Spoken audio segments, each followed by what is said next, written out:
Assalamualaikum warahmatullahi wabarakatuh. Kembali lagi di channel Kelas Hukum, tempat kita belajar hukum bersama-sama dengan saya sendiri, Muksid Hanafi, selaku legal konsultan di kantor hukum Muhammad Iqbal dan rekan.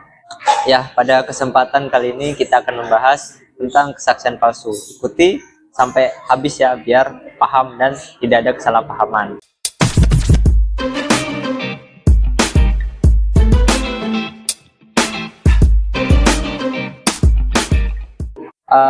Pada kasus baru-baru ini yang paling viral dan sudah banyak orang-orang melihat live-nya, bahkan media-media pun meliput kasus pembunuhan Ferdy Sambo terhadap Brigadir J atau Brigadir Joshua Huta Barat.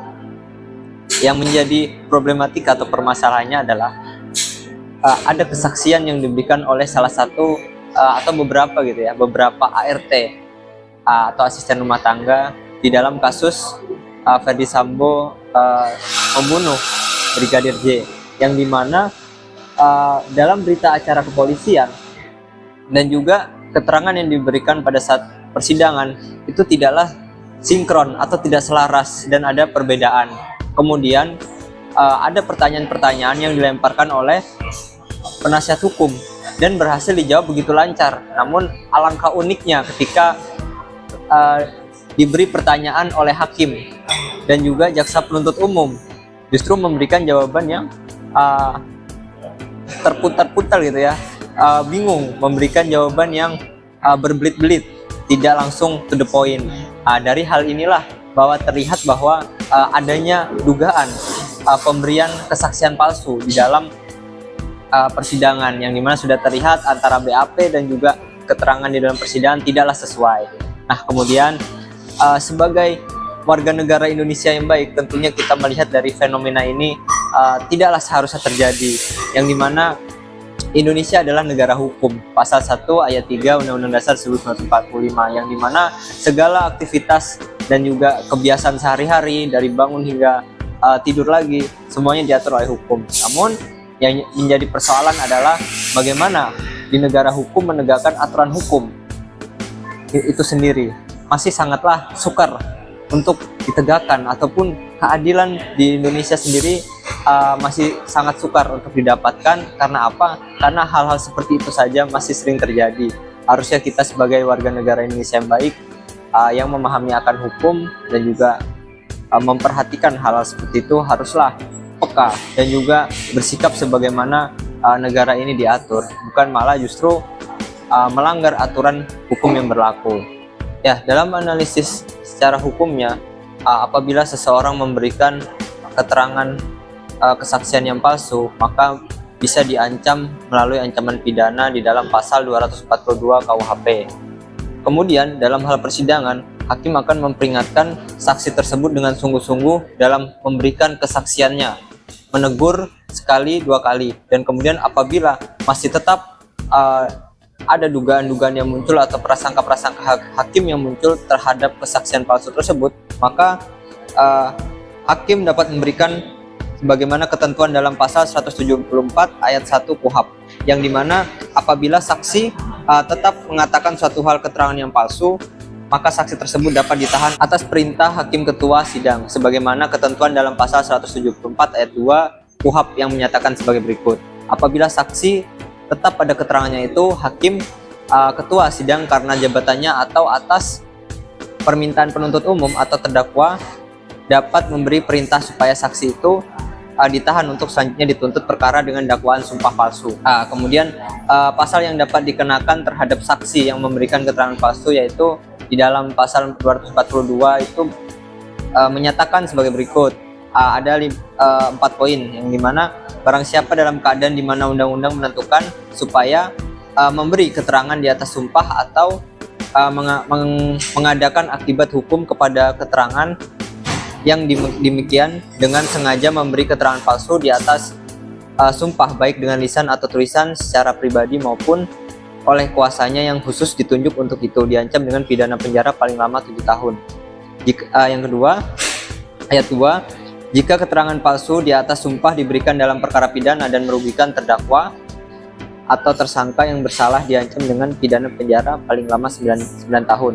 Dan yang ketiga, disamakan dengan sumpah adalah janji atau penguatan yang diharuskan menurut aturan-aturan umum atau yang menjadi pengganti sumpah. Kemudian ayat 4, pidana pencabutan hak berdasarkan pasal 35 nomor 1 sampai 4 dapat dijatuhkan. Nah, dari hal tersebutlah sehingga seharusnya saksi tidaklah memberikan keterangan palsu akan bahayanya gitu ya, mengancam dirinya sendiri, yang awalnya menjadi saksi justru menjadi terpidana akibat dari pemberian kesaksian palsu. Sehingga alangkah jauh lebih baiknya ketika sudah disumpah seharusnya bukan lagi memberikan keterangan palsu, melainkan keterangan yang sebenar-benarnya sesuai dengan fakta di lapangan yang terjadi. Tentunya bagi siapapun saksi harus tetaplah konsisten dan konsekuen dalam memberikan kesaksiannya. Nah, adapun berdasarkan ketentuan tersebut, maka seseorang dapat dikenakan pidana sumpah palsu atau keterangan palsu apabila memenuhi beberapa unsur-unsurnya. Seperti yang pertama, unsur adanya subjek hukum atau orang yang melakukan, kemudian melakukan perbuatan memberikan suatu keterangan palsu. Yang ketiga, perbuatan dilakukan dengan sengaja. Keempat, keterangan dilakukan di atas sumpah berdasarkan undang-undang atau janji atau penguatan yang seharusnya menurut aturan umum yang menjadi pengganti sumpah.